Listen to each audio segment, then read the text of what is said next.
Now the serpent was more subtle than any beast of the field which the Lord God had made. And he said unto the woman, Yea, hath God said, Ye shall not eat of every tree of the garden? And the woman said unto the serpent, We may eat of the fruit of the trees of the garden. But of the fruit of the tree which is in the midst of the garden, God hath said, Ye shall not eat of it, neither shall ye touch it, lest ye die. And the serpent said unto the woman, Ye shall not surely die. For God doth know that in the day ye eat thereof, then your eyes shall be opened, and ye shall be as gods, knowing good and evil. And when the woman saw that the tree was good for food, and that it was pleasant to the eyes, and a tree to be desired to make one wise, she took of the fruit thereof, and did eat, and gave also unto her husband with her, and he did eat. And the eyes of them both were opened, and they knew that they were naked, and they sewed fig leaves together, and made themselves aprons. And they heard the voice of the Lord God walking in the garden in the cool of the day, and Adam and his wife hid themselves from the presence of the Lord God amongst the trees of the garden. And the Lord God called unto Adam, and said unto him, Where art thou? And he said, I heard thy voice in the garden, and I was afraid, because I was naked, and I hid myself.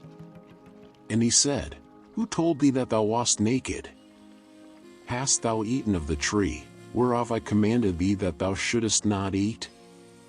And the man said, The woman whom thou gavest to be with me, she gave me of the tree, and I did eat. And the Lord God said unto the woman, What is this that thou hast done? And the woman said, The serpent beguiled me, and I did eat.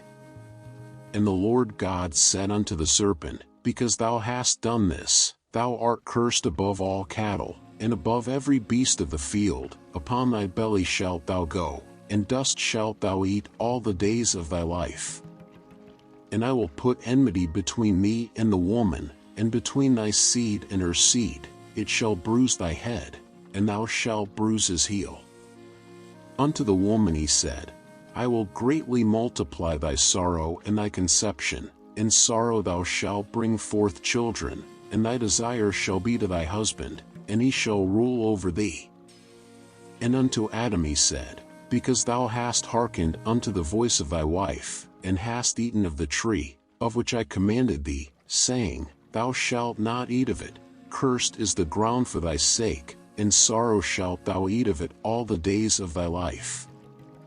Thorns also and thistles shall it bring forth to thee, and thou shalt eat the herb of the field.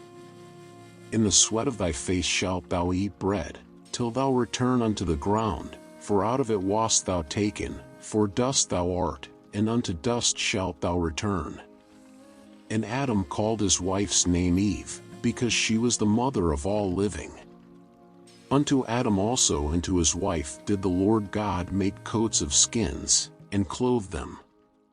And the Lord God said, Behold, the man is become as one of us, to know good and evil, and now, lest he put forth his hand, and take also of the tree of life, and eat, and live forever. Therefore the Lord God sent him forth from the Garden of Eden, to till the ground from whence he was taken. So he drove out the man, and he placed at the east of the Garden of Eden cherubims, and a flaming sword which turned every way, to keep the way of the tree of life.